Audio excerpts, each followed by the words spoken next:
What? What are you doing here? I'm eating a Twinkie. Yeah, well, I'm going to record the Final Cut show in a minute. Really? Yeah. What are you going to review? The Taking of Pelham 123 74 version. Sweet. I just saw the Taking of Pelham 123 2009 version. Cool. Can I review that on your show? Yeah. Can I get a tasty Twinkie? Sure. There's a Twinkie. Sweet. All right. Let's get this party started.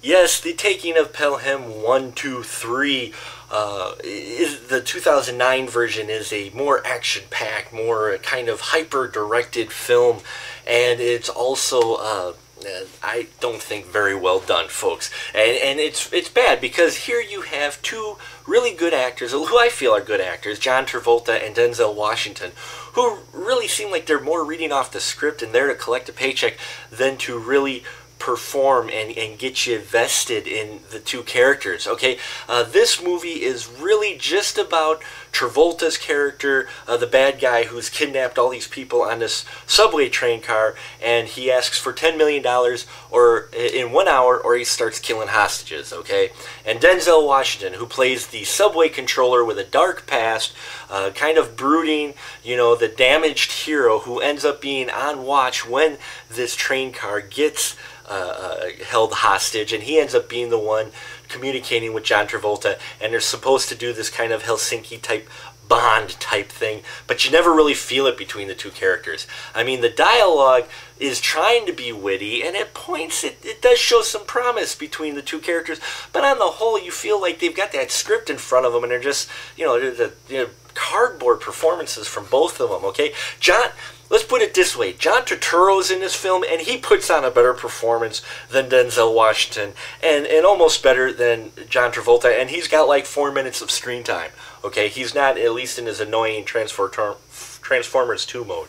But on the whole, this film was weak in many, many ways. Okay, you don't really get attached to the villain or the other three guys who you barely even know on the subway train. His four cohorts, they're just like the lackeys. They're like, the toss-off guys from a Batman TV show. You know, the guys in the background that get the funny suits but never really get any lines while the Penguin is out, giving all the dialogue. Same thing here, folks. I know what they were trying to go for in, the creative, the tension between just two guys, and that kind of weird Bond yet love-hate relationship. They try to do all that, plus do some action, plus do some zany directing, and in the end you get a flat film that really goes nowhere.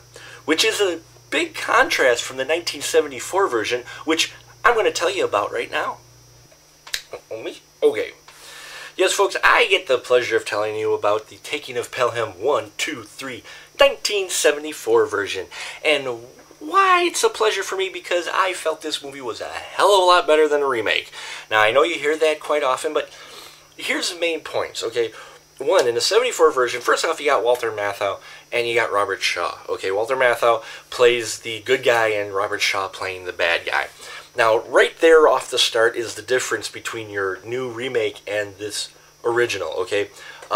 First off, Walter Matthau is not the subway controller. No, he's actually a subway cop, okay? He's in charge of the subway cops and directing them, keeping people safe on the subway, okay? And Robert Shaw's character, as well, is quite a big difference from Mr. Travolta's character. Where Mr. Travolta was like some guy hopped up on Red Bull and cocaine, Robert Shaw is like he took some serious smoked some weed. He is cool. He is calm.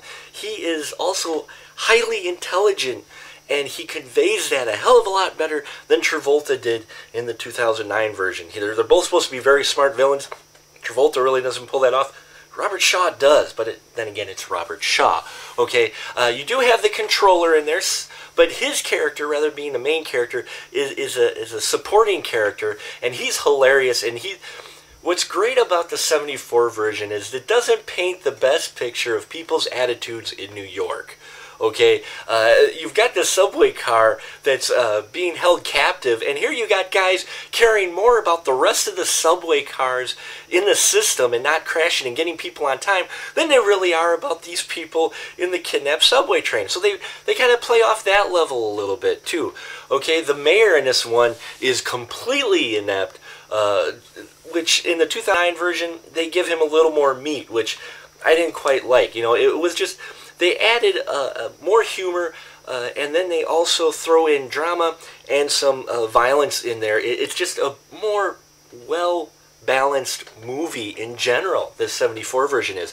I mean, the performances are great, especially with the calm, cool, collective villain played by Robert Shaw. And plus, that's another thing. With the villains, you actually get to know the villains in the subway car, okay? It's not just Robert Shaw and Walter Matthau show like it's the Denzel Washington Travolta show who gives a rat's ass about everyone else. No. This movie, you learn about the other villains, enough to at least care about what is going to happen to them, either good or bad, okay? It's just great picture, folks. I really enjoyed it a lot better than the remake. More meat, and the ending to it is, I just think, is a classic, you know, old school 74 ending, you know, and it made the movie a lot more enjoyable. And I definitely recommend that one versus the remake. Yes, folks, Taking of Pelham 1, 2, 3, 1974 version, the original version. Rent it, see it. It is worth 4 stubs in my book, folks. Definitely a far better film than its remake. Wouldn't you agree, me? Yes, and the remake of Taking Pelham 1, 2, 3, that 2009 version, just doesn't cut it, folks. It's 1.5 stubs in my book. Directing was hyper and distracting, the performances were flat, and everybody just looked like they were just there to cash in and, you know, get their paycheck and leave. Really disappointing.